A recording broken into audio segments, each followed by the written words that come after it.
everyone, and welcome to the story behind the numbers. As I mentioned in the previous episode, in this episode, we will talk about how you can actually reach profit, but starting from the calculation related to break even. So briefly, if you remember from the previous episode, if you haven't watched it yet, please go on my YouTube channel and see what is break even video. So in the break even analysis, we are actually looking at what that revenue is equal to cost.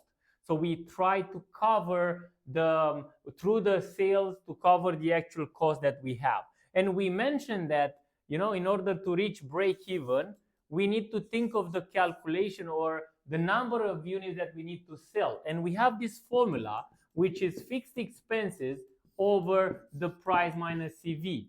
So now if I have a product, and if you remember, we had this example with a coffee, which is worth $4. I have a cost of $1 here. So the contribution or the profit per unit is 3.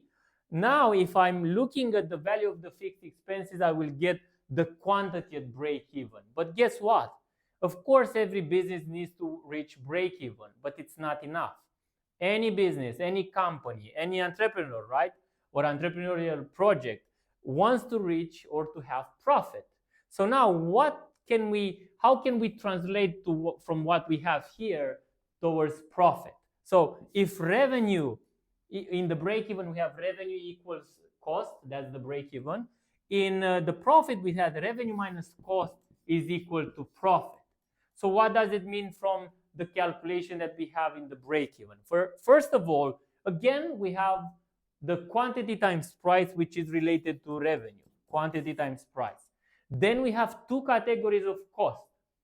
First, we have fixed expenses. So imagine again a coffee shop. We have the fixed expenses, which are related to rent, to utilities, to salaries, to depreciation of different equipment that we had.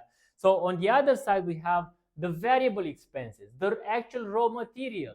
So how much does it cost to produce the coffee? If I'm producing, for instance, coffee, I need milk, or let's say a latte, right? I need milk, I need the espresso, I need the packaging. So that's the variable cost. So that's why in the cost here, I have the fixed expenses, but also I have the variable expenses, right? The variable expenses are actually depending on how much I sell. So that's why the cost, right, is, first of all, I exclude the fixed expenses, and then I exclude the variable expenses, right? Quantity times CV. They are dependent on how much I sell, and that is profit. Now, of course, that's a small equation, but if we take again the quantity from here, let's put it in capital Q. So quantity at target profit, let's say quantity target, will be now the fixed expenses plus the profit over price minus CV. What does it mean now? In the previous example, in the break even, we mentioned this, right? We mentioned that we need to understand how many times do I need to multiply the contribution margin in order to cover the fixed expenses. Here, the question will be, how many times do I need to multiply the quantity in order to cover not only the fixed expenses, but also the cost of capital, which is the expected return, in our case, the profit.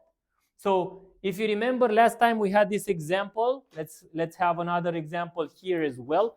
The example was, if I have a price, my coffee is priced at $4. The variable expenses or the variable cost is $1. So the contribution margin or the profit per unit is $3.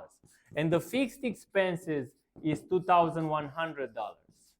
And let's suppose now that I have an expected profit, right, of $900, just to make it easy for the calculation, $900, right? So it means now that the quantity target will be fixed expenses plus the profit, so 3,000 over 3, which is 1,000 units. So I need to sell 1,000 units to cover not only my fixed expenses, but also the profit. And if you remember from the previous example, in order to reach break even, which is very easy to calculate here as well, that's fixed expenses over the contribution margin, I need to sell 700 units. But you see, 700 to reach break even, cover all expenses, but additional 300 towards the 1000 to actually have profit.